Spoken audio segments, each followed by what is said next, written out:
अस्सलाम वालेकुम, मैं हूं Shahbaz Ali, student of international relations. एक नए टॉपिक है, वो है स्टेट्स एंड गवर्नमेंट। ठीक है, इस टॉपिक से रिलेटेड टोटल 5 टॉपिक्स हैं जिसपे हम डिस्कस करेंगे और उस पे हम 5 वीडियोस बनाएंगे और इस पे एक एक करके हम टॉपिक को डिस्कस करेंगे और डिफाइन करेंगे। सबसे पहले स्टेट्स को डिफाइन करेंगे, स्टेट्स की डेफिनेशन को डिफाइन करेंगे और स्टेट को हम अंडरस्टैंड करेंगे।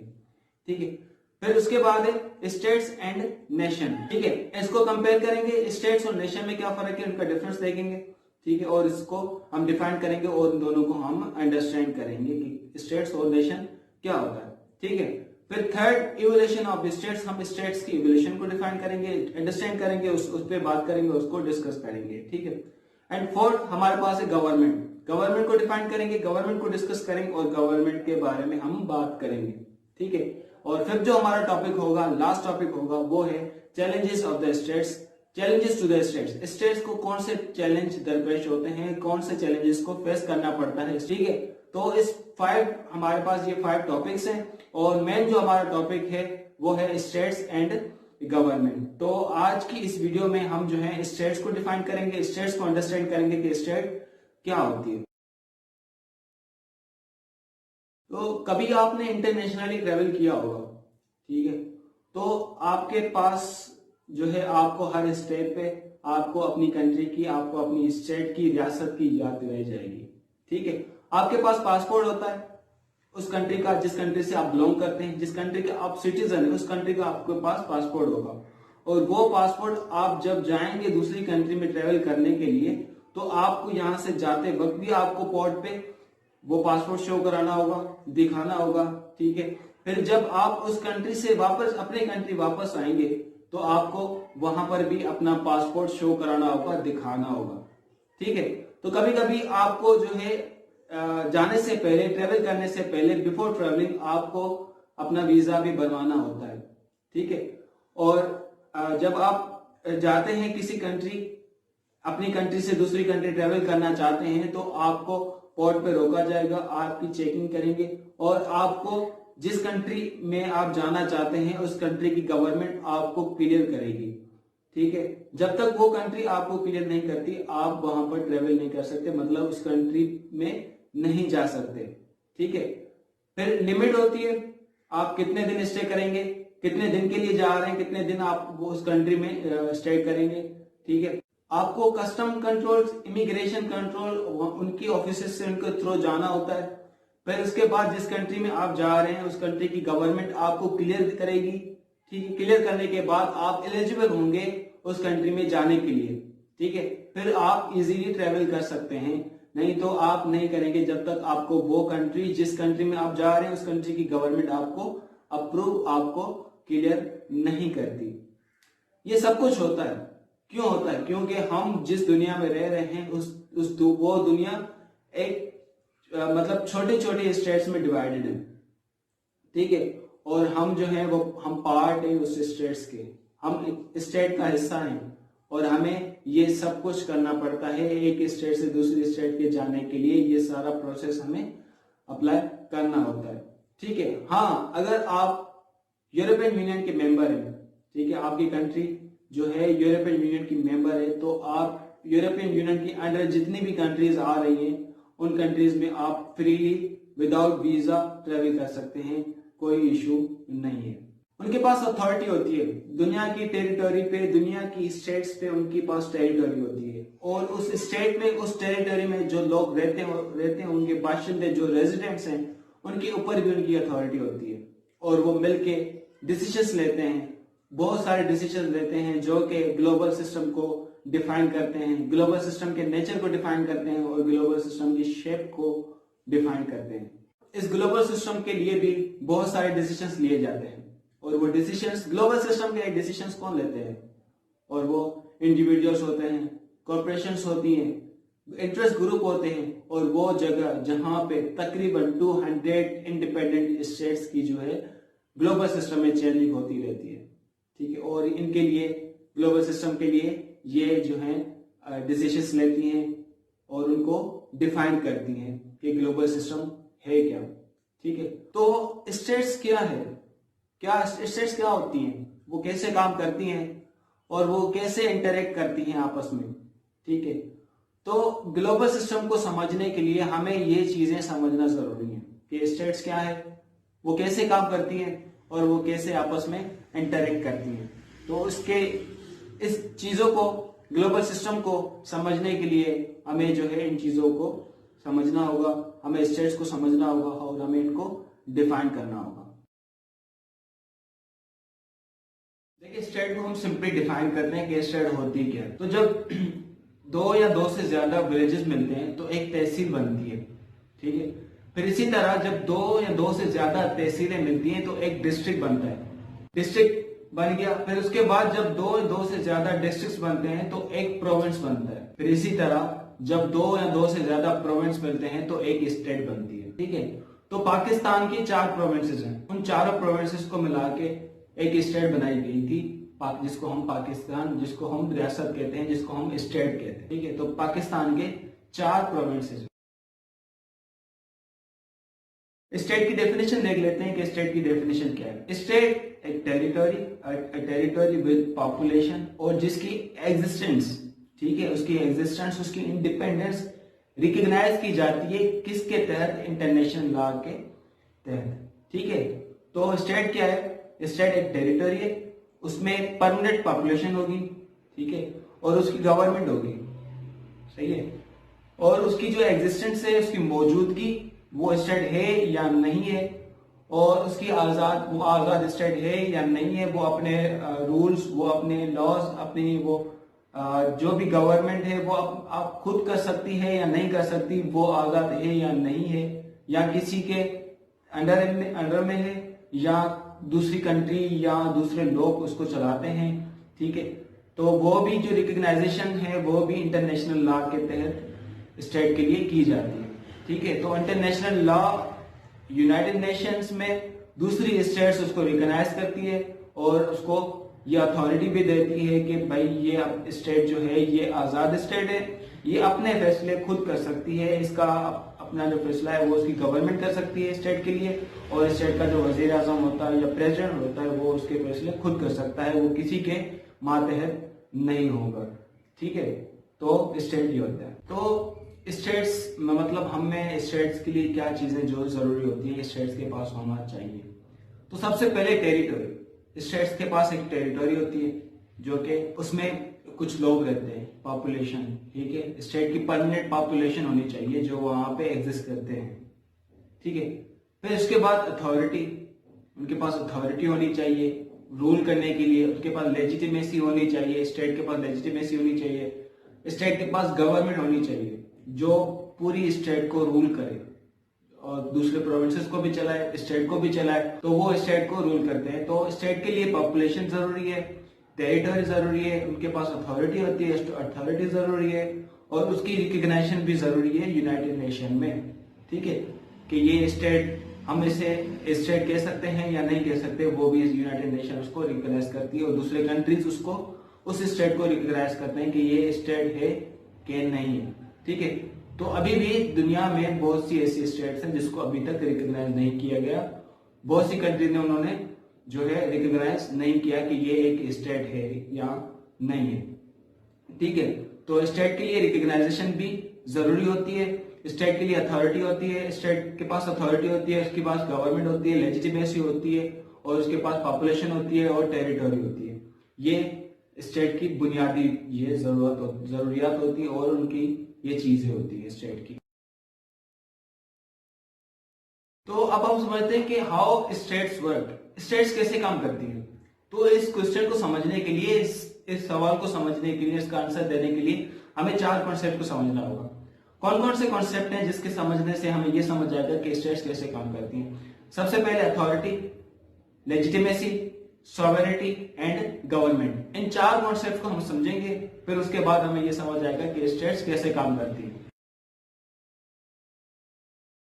देखिए, सबसे पहले अथॉरिटी की बात करते हैं कि अथॉरिटी होती क्या है, अथॉरिटी की डेफिनेशन क्या है, अथॉरिटी का मतलब क्या है। ठीक है, तो अथॉरिटी का मतलब है कि ऐसी पावर, एक ऐसी अथॉरिटी, एक ऐसी पावर जिसको कोई रूल करने का भी राइट हो, ठीक है, और ऑर्डर करने का भी राइट हो, और डिसीजन चेंज करने का, डिसीजन बनाने का, और रूल्स बनाने, लॉज बनाने का भी उसके पास राइट हो। ठीक है, तो अथॉरिटी क्या करती है, वो डिसीजंस लेती हैं, वो रूल करती हैं, कंट्री पे रूल करती है, ठीक है, वो लोगों पे रूल करती है, और जो है ऑर्डर्स भी देती है। ठीक है, फिर उसके अंडर जो लोग होते हैं, छोटे तबके वाले लोग होते हैं उस अथॉरिटी के नीचे, उनको वो ऑर्डर्स एक्सेप्ट करने होते हैं, उनकी पावर्स को एक्सेप्ट करना होता है, उनकी लेजिटिमेट ऑर्डर्स को एक्सेप्ट करना होता है। ठीक है, पावर के पास एबिलिटी है, उसके पास पावर के पास कैपेसिटी है किसी चीज को कराने की, किसी चीज को एक्सेप्ट कराने की।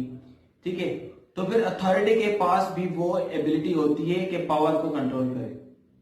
ठीक है, तो अथॉरिटी में और पावर में डिफरेंस है, उनमें एक फर्क है। ठीक है, तो पावर, जैसे कि एक ऐसी सिचुएशन आ जाती है, मेरे पास उस चीज को कंट्रोल करने की सिचुएशन, मतलब एबिलिटी है, मेरे पास पावर है, तो उस सिचुएशन को मैं कंट्रोल कर सकता हूं, उसको मैं संभाल सकता हूं। फॉर सपोज एक मैन जो आपके पास आ रहा है और एक गन ताने आपके पास बैठा है, और आपसे उनके इसके पास पावर है। ठीक है, क्योंकि आप उसके कंट्रोल में, अगर आपने ऐसा कुछ भी किया तो वो आप पे शूट कर देगा। ठीक है, तो वो आपसे जो कुछ भी चाहे वो करवा सकता है, क्योंकि आप उसके पास पावर है।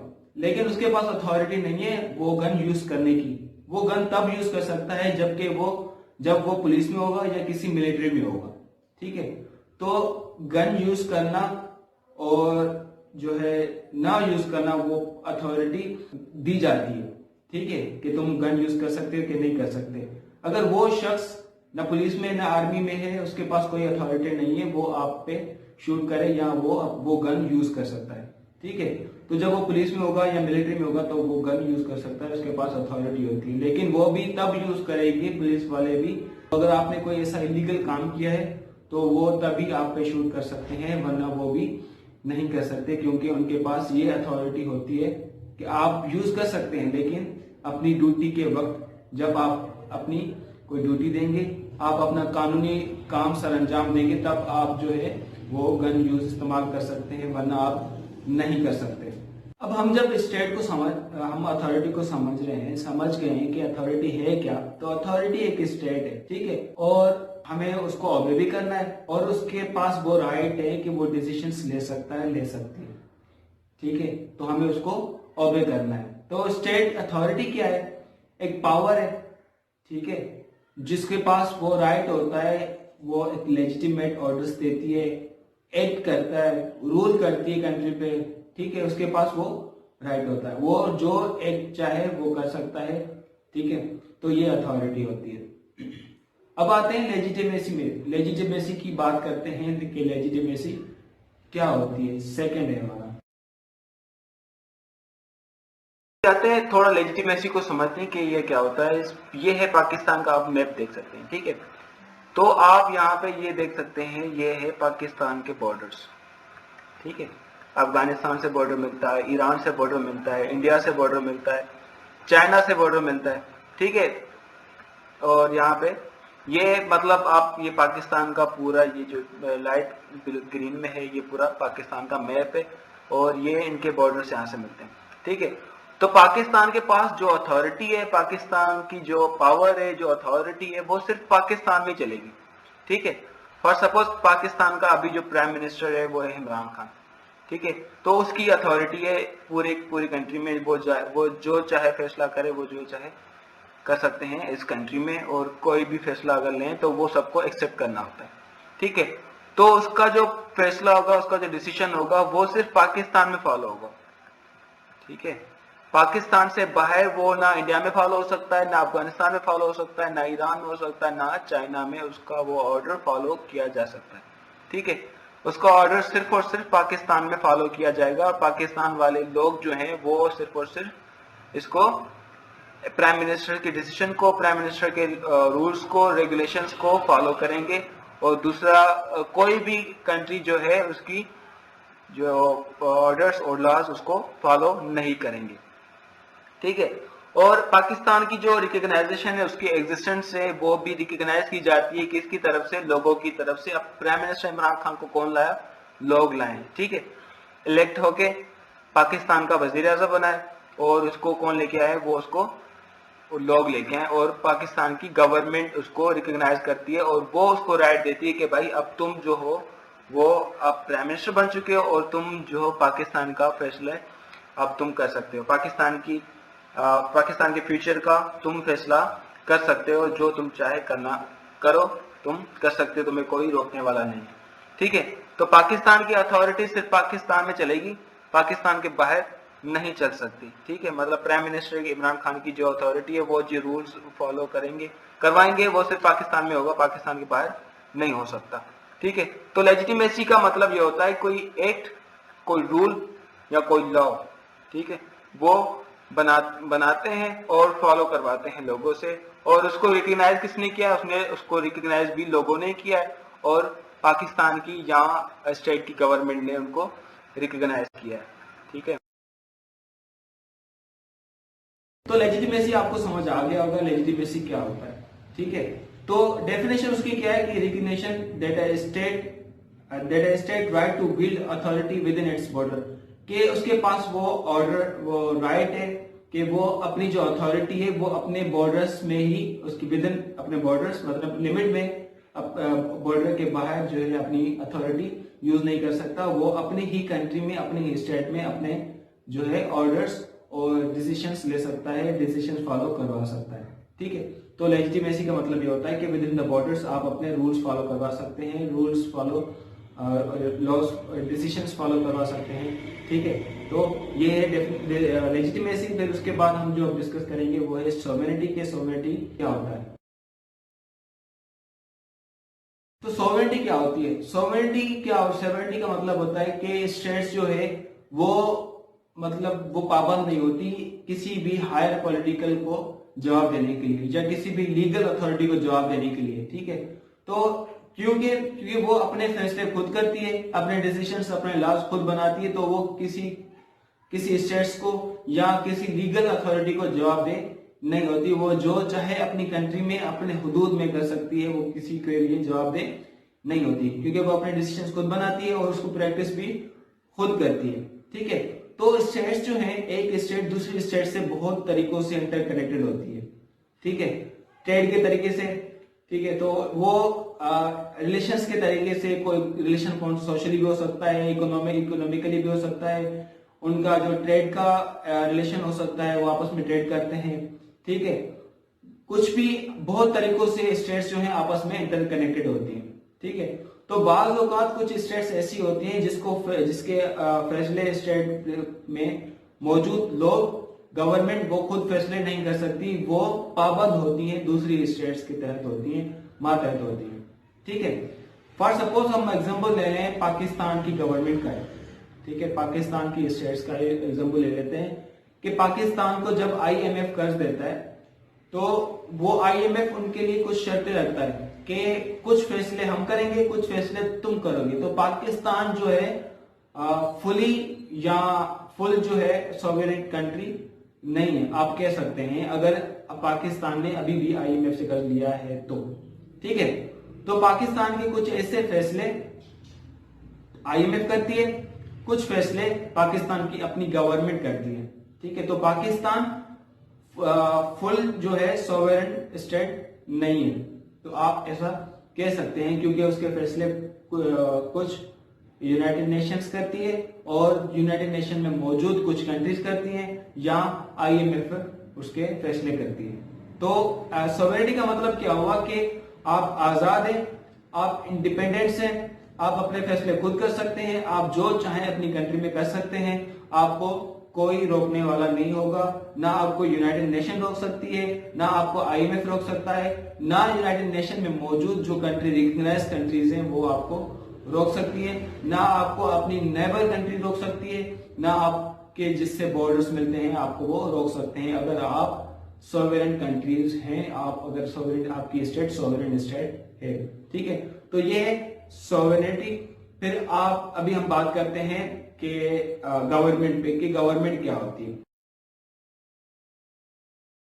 तो फाइनल कॉन्सेप्ट हमारा जो है, फोर्थ कॉन्सेप्ट हम बात करते हैं गवर्नमेंट पे। तो दुनिया में जितनी भी स्टेट्स हैं तकरीबन 200 इंडिपेंडेंट स्टेट्स हैं, उनकी सारे स्टेट के पास उनकी गवर्नमेंट होती है, ठीक है। और गवर्नमेंट जो है इंस्टीट्यूशंस की बनी होती है, प्रोसेस करती है और वो लॉज बनाती है, जो वो लॉज कंट्री को रन करने में हेल्प देते हैं, ठीक है।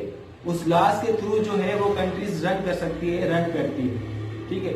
और जो है वो लॉज कैसे रिप्रेजेंट करते हैं, वो लॉज जो है दूसरी कंट्रीज के साथ डीलिंग करके वो लॉज को रिप्रेजेंट करते हैं। तो गवर्नमेंट जो है वो पब्लिक की लीडर्स की बनी होती है, पॉलिटिकल लीडर्स की बनी होती है, जिसमें एग्जीक्यूटिव आ जाते हैं, ठीक है। प्राइम मिनिस्टर होता है या प्रेसिडेंट होता है। जैसे कि यूएसए की बात करें तो वहां पे प्रेसिडेंट होता है, ठीक है। और पाकिस्तान में हमारे पास है प्राइम मिनिस्टर, ठीक है। तो हमारे पास प्राइम मिनिस्टर भी है और प्रेसिडेंट भी है, लेकिन ज्यादा पावर किसके पास है?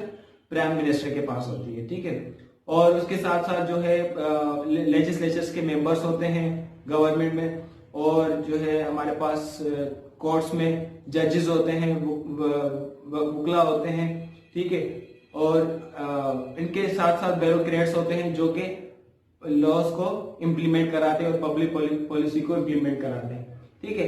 तो इसका मतलब ये है कि हम गवर्नमेंट को और भी ज्यादा एक्सटेंड कर सकते हैं, क्योंकि इसमें जो पुलिस भी आ जाती है गवर्नमेंट में, ठीक है, और मिलिट्री भी आ जाती है गवर्नमेंट में, और कुछ ऐसे इंस्टीट्यूशंस जहां पे वो पब्लिक से गवर्नमेंट से रिलेट करते हैं, उसमें कुछ जो लोग काम करते हैं वो भी गवर्नमेंट में आ जाते हैं, ठीक है। तो गवर्नमेंट जो है हर कंट्री के पास अपनी अपनी गवर्नमेंट होती है, हर स्टेट के पास अपनी अपनी गवर्नमेंट होती है। दुनिया में तकरीबन 200 स्टेट्स हैं, उन 200 स्टेट्स के पास अपनी अपनी गवर्नमेंट होती है, और उनके अपने लॉज होते हैं, वो खुद अपने लॉज बनाते हैं, और लॉज को कैसे रिप्रेजेंट करते हैं, वो दूसरी कंट्रीज से मतलब डीलिंग करके वो अपने लॉज को रिप्रेजेंट करते हैं, ठीक है। तो हर कंट्री को अब दूसरी स्टेट्स के साथ इंटरकनेक्ट भी होना पड़ता है, क्योंकि अब एक कंट्री अपने तहत मुश्किल से चलती है, लेकिन बहुत मुश्किल से चलती है कि फिर उसको जो है दूसरी कंट्रीज के साथ रिलेशंस रखने होते हैं, ठीक है। तो हमने जो अभी 4 कॉन्सेप्ट जो है स्टेट्स के वो कर लिए, अथॉरिटी, लेजिटिमेसी, सॉवरेनिटी, और उसके साथ साथ आखिर जो हमने किया है वो गवर्नमेंट। तो ये 4 कॉन्सेप्ट है, होप यू अंडरस्टैंड। हम ये 4 कॉन्सेप्ट आपने समझे होंगे। अब कंटिन्यू करते हैं इसके आगे। तो इन चारों क्वालिटीज में से कोई भी एब्सोल्यूट नहीं होती, और ना ही ये डायरेक्टली मेजरेबल होती है, ठीक है। तो स्टेट्स जो है कभी कभी पॉलिटिकल डिस्प्यूट्स में उलझ जाती है और अपने बॉर्डर्स के लिए अनसर्टेनिटी पैदा कर देती है। पॉपुलेशन चेंज होती रहती है, जैसे जैसे लोग बढ़ते रहते हैं पॉपुलेशन बढ़ती रहती है। बॉर्डर क्रॉस करते हैं, एक बॉर्डर से दूसरे बॉर्डर जाते हैं, कंट्री से दूसरे कंट्री जाते हैं। स्टेट की अथॉरिटी को बहुत से चैलेंजेस पेश आते हैं, स्टेट की सॉवरेनिटी को बहुत से चैलेंजेस पेश आते हैं, लेजिटिमेसी को बहुत से चैलेंजेस पेश आते हैं, और स्टेट की एक्सटर्नल इकोनॉमी की वजह से, और एक्सटर्नल दबाव की वजह से, और पॉलिटिकल दबाव की वजह से, पॉलिटिकल डिस्प्यूट्स की वजह से स्टेट की सॉवरेनिटी और स्टेट की इंडिपेंडेंस जो है हमेशा मुस्तैद रही है, ठीक है। और गवर्नमेंट जो है बहुत सी मुख्तलिफ डिफरेंट फॉर्म्स में आती है। बहुत सी गवर्नमेंट का अपने सिटीजन के साथ रिलेशन होता है, और बहुत सी गवर्नमेंट का दूसरी स्टेट्स के साथ जो है रिलेशन होते हैं, ताल्लुकात वो गवर्नमेंट रखती है। लेकिन ये चारों फॉर्म्स जो हैं स्टेट की, authority, population authority, sovereignty, legitimacy और जो है गवर्नमेंट, ये चारों फॉर्म्स हर स्टेट में होती है और हर स्टेट में पाई जाती है, ठीक है। लेकिन ये ना एब्सोल्यूट होती है और ना ही ये जो है डायरेक्टली मेजरेबल होती है। ये दुनिया में कितनी रियासतें हैं, उनको डिटरमाइन करना, उनको आइडेंटिफाई करना आसान होना चाहिए। साफ सुथरे वर्ल्ड में अगर दुनिया हमारी नीट एंड क्लीन है, ठीक है, टाइडी है, तो इस वर्ल्ड में ये जानना आसान होना चाहिए, ठीक है, कि दुनिया में कितनी स्टेट्स पाई जाती हैं, उनको डिटरमाइन करना, आइडेंटिफाई करना, ठीक है। तो पूरी टेरिटरी जो है वो स्टेट की जुरिस्डिक्शन के पास होगी, उनके कंट्रोल में होगी, और स्टेट्स जो है और सारी स्टेट्स का कोर फीचर्स सेम होगा, और उनकी पावर सेम होगी, उनकी खुसूसियात सेम होगी, उनकी एबिलिटी सेम होगी।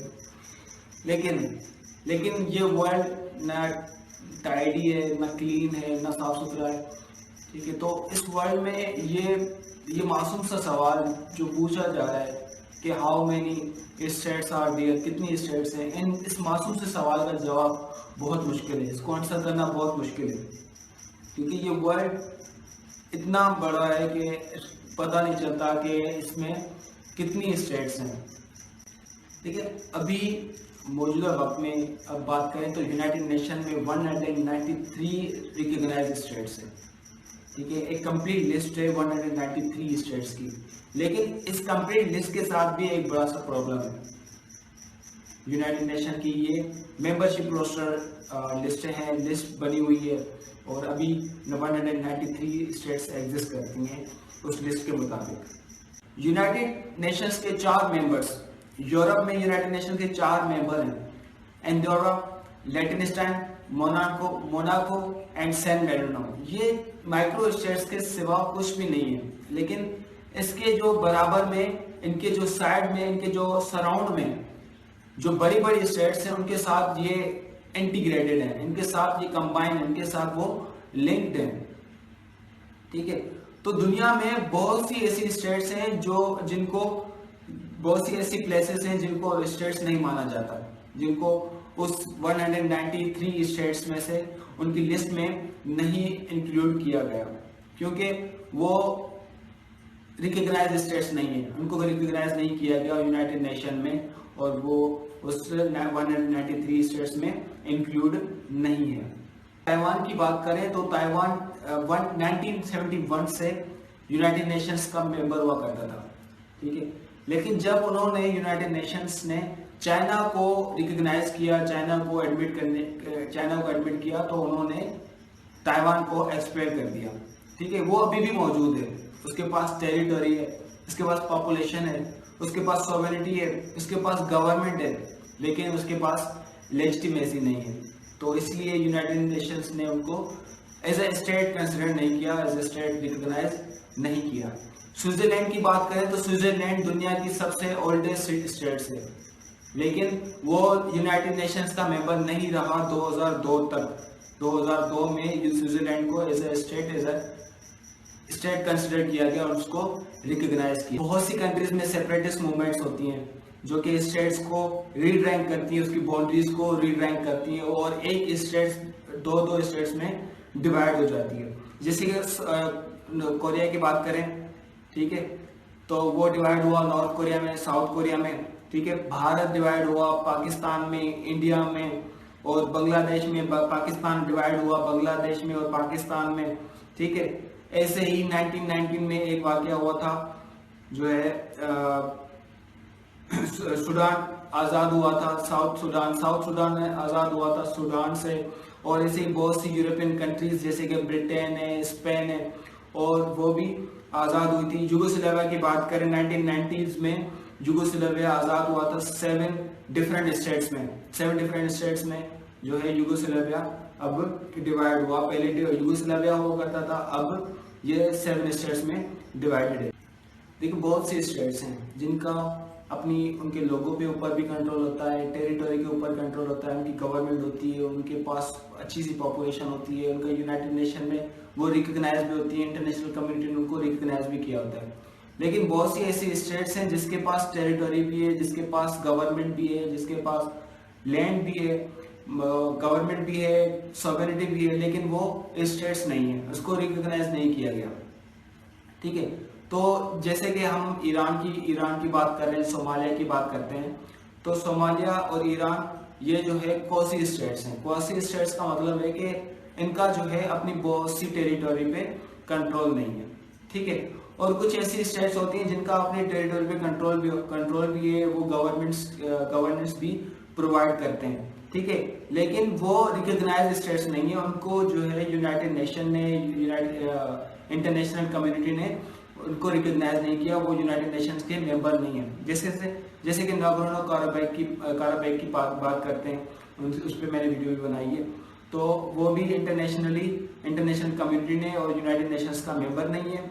ठीक है, ऐसे ही बहुत सी स्टेट्स हैं जो अभी तक जो यूनाइटेड नेशंस के मेंबर नहीं है और उनको जो है यूनाइटेड इंटरनेशनल कम्युनिटी ने रिकॉग्नाइज नहीं किया। तो जब हम यूनाइटेड नेशंस के रोस्टर मेंबर्स की बात करते हैं, रोस्टर मेंबर्स मतलब 193 स्टेट्स की जब बात करते हैं अफगानिस्तान से लेकर जिम्बाब्वे तक, तो वो जो सारी स्टेट्स हैं वो स्टेट्स की डेफिनेशन से रिलेट करती हैं, उनसे मीट करती हैं। जो हमने स्टेट्स की डेफिनेशन देखी थी कि स्टेट के पास टेरिटरी होनी चाहिए, स्टेट के पास परमानेंट पॉपुलेशन होनी चाहिए, स्टेट के पास सॉवरेनिटी होनी चाहिए, स्टेट के पास अथॉरिटी होनी चाहिए, स्टेट के पास लेजिटिमेसी होनी चाहिए। तो 193 स्टेट्स के पास ये सारी चीजें अवेलेबल होती है, तो इसीलिए हम उसको स्टेट कहते हैं। ठीक है, तो इन स्टेट्स की जो किसी स्टेट की पॉपुलेशन ज़्यादा होती है, डिफरेंट पॉपुलेशन होती है, किसी की ज़्यादा होती है, किसी की कम होती है, किसी की इकोनॉमी ज़्यादा होती है, किसी की इकोनॉमी कम होती है। ठीक है, तो ये डिफरेंट इसमें इन स्टेट्स में पाया जाता है। ठीक है, तो जैसे कि हम लार्जेस्ट पॉपुलेटेड कंट्री की बात करते हैं चाइना, जिसकी पॉपुलेशन है 1.42 बिलियन। ठीक है, फिर उसके बाद आता है इंडिया की पॉपुलेशन है 1.35 बिलियन। ठीक है, तो ये जो है लार्जेस्ट पॉपुलेटेड कंट्री है। और जब लेस पॉपुलेटेड कंट्री की हम बात करते हैं, जैसे कि वेटिकन सिटी, जिसकी 2017 की रिपोर्ट के मुताबिक 1000 जो पीपल उनकी वो पॉपुलेशन है। ठीक है, तो पॉपुलेशन उनकी डिफरेंट होती है, किसी स्टेट की ज़्यादा होती है, किसी की कम होती है, तो इसमें फ़र्क होता है। ठीक है, तो जब हम इकोनॉमिक साइज की बात करते हैं, किसी स्टेट की इकोनॉमी ज़्यादा होती है, किसी की इकोनॉमी जीडीपी रेट जो होता है उसका कम होता है। जैसे कि बात करते हैं यूनाइटेड स्टेट की, जिसकी जीडीपी बहुत ज़्यादा है। ठीक है, फिर उसके बाद चाइना की जीडीपी बहुत ज़्यादा है, फिर जापान आता है, जापान की जीडीपी बहुत ज़्यादा है। ठीक है, 28 समथिंग जो है यूएसए की है, 15 समथिंग इसकी चाइना की है। फिर उसके बाद आते हैं लेस इकोनॉमिक कंट्रीज जो है हमारे पास, जैसे कि बांग्लादेश आ गया, अफगानिस्तान आ गया, बेनिन आ गया। ये सारे जो स्टेट्स हैं इनकी इकोनॉमिक साइज बहुत कम होती है। ठीक है, फिर हम बात करते हैं ये जो सारी स्टेट्स हैं, इन सारी स्टेट्स के पास एक किस्म की अथॉरिटी होती है। हर एक स्टेट के पास अपनी अथॉरिटी होती है, उनकी लेजिटिमेसी होती है। ठीक है, तो ये इनमें एक कॉमन चीज़ है कि उनके पास अथॉरिटी है, उनके पास लेजिटिमेसी है, उनके पास सॉवरेनिटी है, और उनके पास वो कंट्रोल है, उनके पास अपना कंट्रोल है, उनके पास टेरिटरी है, उनकी गवर्नमेंट है। तो ये सारे स्टेट के पास ये सारी चीज़ें अवेलेबल होती हैं, उनके पास मौजूद होती हैं, तभी हम उनको स्टेट कहते हैं। इस स्टेट को, ये जो सारे स्टेट हम जब बाइक में या कार में जब हम फ्यूल इस्तेमाल करते हैं, तो हम वो बाइक का सिस्टम जो है चलता है, तो हम बाइक यूज़ कर सकते हैं या पेट्रोल कार वगैरह हम यूज़ कर सकते हैं। कार तब चलती है जब हम उसमें फ्यूल यूज़ करते हैं। तो स्टेट इस सिस्टम को चलाने के लिए स्टेट आपस में इंटरेक्शन करती है। ठीक है, तो उनका इंटरेक्शन आपस में जो इंटरेक्शन है एज अ फ्यूल की तरह काम करता है। ठीक है, तो एक स्टेट दूसरी स्टेट से के साथ इंटरेक्ट करेगी, अपने जो ना रिलेशन कायम करेगी, सोशली, इकोनॉमिकली, ठीक है, तो कल्चरली। तो उनके साथ क्या होगा कि वो अपने आपस में ट्रेड भी करेंगे, आपस में आते जाते रहेंगे, तो इस हिसाब से वो सिस्टम को चलाते रहते हैं। ठीक है, तो एक स्टेट का दूसरी स्टेट के साथ इंटरेक्ट करना भी बहुत ज़रूरी होता है। तो स्टेट्स जो हैं वो एक दूसरे से आइसोलेटेड है, वो ट्रेड करती हैं, वो बिजनेस करती हैं, वो एक दूसरे की स्टेट में इन्वेस्ट करते हैं। जैसे कि चाइना और पाकिस्तान की बात करें तो चाइना पाकिस्तान में इन्वेस्ट कर रहा है सीपेक के थ्रू, सीपेक प्रोजेक्ट के थ्रू वो चाइना पाकिस्तान में इन्वेस्ट कर रहा है। ठीक है, तो पाकिस्तानी जो है वो इजीली चाइना जा सकते हैं, मतलब पासपोर्ट होगा लेकिन वो जा सकते हैं, और चाइना के लोग पाकिस्तान में आते जाते रहते हैं, आ सकते हैं, वो एक दूसरे के बॉर्डर क्रॉस करते हैं। ठीक है, तो वो इन्वेस्ट करते हैं, वो बिजनेस करते हैं, वो ट्रेड करते हैं, और एक दूसरे की स्टेट में आते जाते रहते हैं, वो एक दूसरे से सीखते हैं, और वो दूसरी स्टेट्स के इकोनॉमिक और पॉलिटिकल डेवलपमेंट पे जो है वो सीखते भी हैं और उस पर बहस भी करते हैं। ठीक है, तो उन पे जो है रिएक्ट भी करते हैं, और वो इंटरनेशनल ऑर्गेनाइजेशंस में भी वो बाउंड हैं, उनके काम में भी बाउंड है, उनकी ट्रीटीज में भी बाउंड होते हैं कि कोई भी स्टेट दूसरी स्टेट को नुकसान नहीं पहुंचा सकती, कोई भी स्टेट दूसरी स्टेट पे अटैक नहीं कर सकता, क्योंकि वो उस पर सेक्शंस लग जाते हैं अगर कोई भी स्टेट इलीगल काम करती है दूसरे स्टेट के अगेंस्ट। ठीक है, तो ये स्टेट्स इस तरह से आपस में काम करती रहती हैं, सिस्टम को चलाने के लिए वो आपस में ट्रेड करती हैं, आपस में एक दूसरे की स्टेट में इन्वेस्टमेंट करती हैं, और ऐसे ही उनका ये सिस्टम चलता रहता है, ऐसे ही ग्लोबल सिस्टम चलता रहता है। तो इस ठीक है कि क्या स्टेट क्या होती है, इनकी गवर्नमेंट सॉवरेनिटी क्या होती है, किस स्टेट के लिए क्या होना ज़रूरी है, और स्टेट कैसे आपस में काम करती हैं, ठीक है, और स्टेट जो है कैसे आपस में इंटरेक्ट करती हैं, ठीक है। तो किसी स्टेट का दूसरी स्टेट में इंटरेस्ट होता है तो वो आपस में कोशिश करते हैं कि हमारे ताल्लुकात अच्छे होने चाहिए, ठीक है। जैसे कि पाकिस्तान और चाइना के इन दोनों का आपस में इंटरेस्ट है, तो पाकिस्तान और चाइना कभी भी नहीं चाहेगा कि हमारे रिलेशन में कभी कोई रुकावट आए या कोई तकरार मतलब जो बढ़ जाए, ठीक है। और जैसे कि सऊदी अरेबिया, उन्होंने पाकिस्तान, जब प्राइम मिनिस्टर इमरान खान जब नया नया वजीर आजम बना था, तो पाकिस्तान उस वक्त जो है बहुत मुश्किल में था, वजीर आजम खुद मुश्किल में था, तो सऊदी वालों ने प्राइम मिनिस्टर इमरान खान की हेल्प की और उनकी जो है मेंटेन करने के लिए उनकी हेल्प की थी। क्यों की थी? क्योंकि पाकिस्तान का और सऊदी अरेबिया का आपस में इंटरेस्ट है और उनका इस तरह से वो रिलेशन कायम है, ठीक है। तो ऐसे ही बहुत सी कंट्रीज में उनका आपस में रिलेशन होता है, उनका इंटरेस्ट होता है, तो खुद वो अपने आप में जो है रिलेशन बनाना शुरू कर देती है और रिलेशन बनाती है, ठीक है। तो यूएसए में भी यूएसए वालों का हमारे पाकिस्तान में इंटरेस्ट है, पाकिस्तान का यूएसए में इंटरेस्ट है, तो इसलिए वो अपने ताल्लुकात बेहतर बनाती है, ठीक है। तो इसी तरह कंट्रीज आपस में इंटरेक्ट करती हैं, इसी तरह कंट्रीज आपस में काम करती हैं, और ये हमने डेफिनेशंस को देखा। तो ये आज का ये मतलब एक वीडियो हमने इस टॉपिक पे बनाई है। फिर उसके बाद हम बात करेंगे स्टेट वर्सेस नेशन, के स्टेट और नेशन क्या होती है। अस्सलाम वालेकुम दोस्तों, हमने स्टेट एंड गवर्नमेंट का टॉपिक स्टार्ट किया था। उस वीडियो में हमने अंडरस्टैंडिंग द स्टेट्स, उसका वो जो टॉपिक था हमने डिस्कस किया था, और उसमें स्टेट्स के बारे में हमने थोड़ा बहुत डिस्कस किया था। स्टेट क्या होती है, स्टेट की डेफिनेशन हमने डिस्कस की थी, सॉवरेनिटी को डिस्कस किया था, हमने पॉपुलेशन को डिस्कस किया था, अथॉरिटी को डिस्कस किया था, लेजिटिमेसी को डिस्कस किया था, और उसके साथ साथ हमने जो है, तो आज की इस वीडियो में हम जो स्टार्ट कर रहे हैं वो है स्टेट वर्सेस नेशन। इसमें इसको कंपेयर करेंगे और स्टेट में और नेशन में क्या फर्क होता है, ठीक है। उनकी डेफिनेशंस को देखेंगे, स्टेट की डेफिनेशन को देखेंगे, नेशंस की डेफिनेशंस को देखेंगे। स्टेट का को तो आपको पता चल गया अगर आपने मेरी वीडियोस देखी होगी, ठीक है। तो स्टेट क्या होती है, स्टेट के पास टेरिटरी होती है, स्टेट के पास सॉवरेनिटी होती है, स्टेट के पास अपनी गवर्नमेंट होती है, स्टेट के पास अपनी परमानेंट पॉपुलेशन होती है। ये डेफिनेशंस हमने लास्ट वीडियो में डिस्कस की थी। तो आज की इस वीडियो में हम थोड़ा और बहुत जो है स्टेट को डिस्कस करेंगे, और जो है इसके साथ साथ हम नेशन को डिस्कस करेंगे कि नेशन क्या होती है।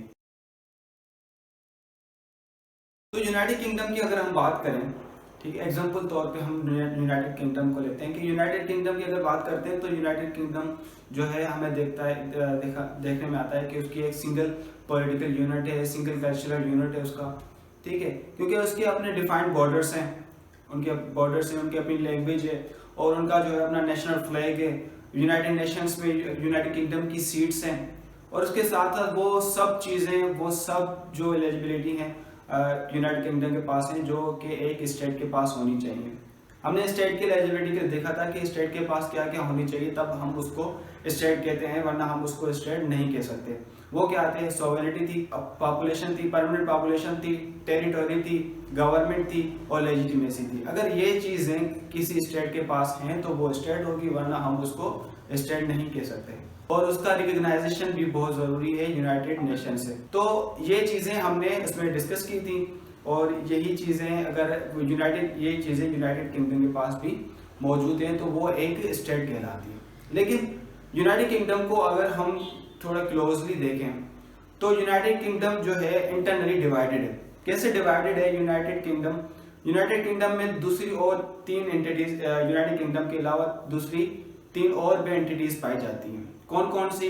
इंग्लैंड, स्कॉटलैंड, वेल्स, और चौथा जो है नॉर्दर्न आयरलैंड, जो कि 1921 में यूनाइटेड किंगडम से मिल गया था। तो ये चारों एंटिटीज यूनाइटेड किंगडम में पाई जाती हैं, और यही चारों एंटिटीज, इन चारों एंटिटीज का अपनी लैंग्वेज है, उनका अपना नेशनल फ्लैग है, उनका अपना एजुकेशनल सिस्टम है, और उनके अपने अपने रिलीजन्स हैं। तो ये चारों डिविजन्स और उनका अपना सिस्टम, मतलब उनका एजुकेशन सिस्टम अपना है, उनका रिलीजन अपना है, और उनकी जो लैंग्वेज, नेशनल लैंग्वेज है, नेशनल फ्लैग है, उन सब की अलग अलग डिफरेंट लैंग्वेजेस और ये सब कुछ चीज़ें हैं, ठीक है। तो इन चीज़ों के बावजूद भी, इन इंटरनल डिविजन्स के बावजूद भी यूनाइटेड किंगडम को ये मतलब as a unified state recognize करना, उनको मतलब यूनिफाइड स्टेट समझना थोड़ा बहुत मुश्किल होगा। लेकिन ये जो इंटरनल डिविजन्स हैं ये कोई अनयूजुअल प्रॉब्लम नहीं है। बहुत सी कंट्रीज ऐसी हैं जिनमें इंटरनल डिविजन्स पाई जाती हैं और उनका जो आइडेंटिटी प्रॉब्लम होता है, आइडेंटिफाई करना कि वो एक स्टेट है, एक स्टेट नहीं है, इसमें डिवाइडेड है या नहीं है, उसको डिफाइन करना या उसको आइडेंटिफाई करना मुश्किल होता है। ठीक है, तो बहुत सी कंट्रीज ऐसी हैं जिसमें इंटरनल डिविजन्स पाई जाती हैं और वो ये कोई अनयूजुअल प्रॉब्लम नहीं होती। लेकिन ये जो वर्ड्स हैं, ये जो टर्म्स हैं, नेशन और स्टेट, ये इंटरचेंजेबली यूज होता है। ठीक है, इन दोनों टर्म्स की मीनिंग डिफरेंट है। और स्टेट जो है, स्टेट सॉवरेन होती है, स्टेट के पास टेरिटोरी होती है, और स्टेट जो है एक पॉलिटिकल कॉन्सेप्ट है, इसके पास लेजिटिमेसी होती है। जबकि नेशंस की बात करें तो नेशन एक लूजर कॉन्सेप्ट है। और नेशंस के बारे में एडमसन ने कहा था कि ये एक डिस्क्राइब किया था कि ये एक इमेजिन कम्युनिटी है। इमेजिन मतलब ख्याली कम्युनिटी जिसको हम कहते हैं। वर्ड नेशन ये पूरी दुनिया में कहीं भी इक्वली यूज नहीं होता, मतलब कहीं पे किस तरह यूज होता है, कहीं पे किस तरह यूज होता है। जैसे कि इस वर्ड को जो है एथनिसिटी के कॉन्सेप्ट के साथ यूज किया जाता है, इसको कंपेयर किया जाता है, इसको इंटरचेंजेबल किया जाता है एथनिसिटी कॉन्सेप्ट के साथ। जबकि अफ्रीकन्स जो है, यूरोपियंस जो है, इसको नेशनल डिफरेंस के तौर पर यूज कर सकते हैं, और जो अफ्रीकन्स जो है इसको एथनिक डिफरेंस के तौर पर इस्तेमाल करते हैं। ठीक है, तो इस वर्ड, ये जो नेशन का वर्ड है, ये कहीं भी सेम यूज नहीं होता। कहीं पर इसका मतलब जो है दूसरा निकाला जाता है, कहीं पे इसका मतलब किसी और मीनिंग से रिलेट किया जाता है, किसी से कंपेयर किया जाता है। ठीक है, तो इसकी कोई मतलब जो ना डेफिनेट मीनिंग नहीं है इसकी कोई। नेशन की डेफिनेशन को देख लेते हैं। नेशन की डेफिनेशन क्या है? इसकी डेफिनेशन है group of people who identify with one another. वो एक लोगों का मजमूआ होता है, लोगों का ग्रुप होता है जो एक दूसरे को आइडेंटिफाई करते हैं। किसकी बुनियाद पर आइडेंटिफाई करते हैं? कि उसका जो कल्चर होता है, अगर मेरा कल्चर और मेरे सामने जो बंदा है उसका कल्चर सेम होगा तो मैं उसे मतलब कंसिडर करूंगा कि ये मेरी नेशन का हो सकता है, ये मेरी कंट्री का हो सकता है। फॉर सपोज मैं कहीं बाहर जा रहा हूँ, ठीक है, फॉरेन जा रहा हूँ, और फॉरेन में मुझे कोई मेरी कम्युनिटी का बंदा मिल जाता है, मेरी नेशन का बंदा मिल जाता है, तो उसको मैं कैसे आइडेंटिफाई करूंगा? उसकी लैंग्वेज से मैं उसको आइडेंटिफाई करूंगा, उसकी कल्चर से मैं उसको आइडेंटिफाई करूंगा, उसकी लैंग्वेज से मैं उसको आइडेंटिफाई करूंगा। ठीक है, तो ये कुछ चीजें होती हैं जिसको जो हेल्प करती हैं किसी दूसरे को आइडेंटिफाई करने के लिए, ये मेरी नेशन का है या ये मेरी कंट्री का है। तो ये मतलब किसी को पहचानने के लिए, किसी मतलब अपने नेशन वाले बंदे को किसी को पहचानने के लिए ये चीजें होती हैं। Group of people who identify with one another on the basis of culture, language, मतलब शेयर्ड कल्चर, लैंग्वेज। बहुत से केसेस में नेशन को कॉन्साइड किया जाता है स्टेट्स के साथ, जिसको हम कहते हैं नेशन स्टेट। लेकिन कुछ बहुत सी ऐसी कंट्रीज हैं जहां पर जो है सिंगल नेशन पाई जाती है। सिंगल नेशन एग्जांपल बहुत हैं, जैसे कि जापानीज, ठीक है, जापान और आइसलैंड। जापान और आइसलैंड में क्यों एक सिंगल नेशन है? क्यों? मतलब वहां पे दूसरी माइनॉरिटीज के लोग नहीं पाए जाते, होते हैं लेकिन बहुत कम है। ठीक है, तो किसकी वजह से? फिजिकल आइसोलेशन की वजह से। जापान में फिजिकल आइसोलेशन की वजह से और कल्चर आइसोलेशन की वजह से। फिजिकल आइसोलेशन एज अ अगर बायो के हिसाब से देखा जाए, फिजिकल आइसोलेशन का मतलब होता है कि कोई बंदा, कोई शख्स ना किसी से मिल रहा है, ना किसी के साथ बैठ रहा है, बिल्कुल कट ऑफ किया हुआ है लोगों के साथ, मतलब निकल ही नहीं रहा, अपने रूम में बैठा हुआ है, सिर्फ घर तक महदूद है, घर से बाहर नहीं निकल रहा। तो फिजिकल आइसोलेशन इस तरह से होता है। ठीक है, अगर फिजिकल आइसोलेशन है, आप किसी के साथ मिल नहीं रहे, आप किसी के साथ बैठ नहीं रहे, आप कहीं जा नहीं रहे, अपनी कंट्री से दूसरी कंट्री नहीं जा रहे, तो जाहिर सी बात है आप मतलब जब पैदा होते ही, आप जब तक बड़े पैदा होते हैं और बड़े हो जाते हैं, आपका वही कल्चर होगा, आपकी वही लैंग्वेज होगी, और आपका मतलब जो रहन सहन है वही सब कुछ वही होगा जो आपने सीखा है, अपने पेरेंट्स से सीखा है, अपनी कंट्री से सीखा है, और अपने आसपास के लोगों से सीखा है।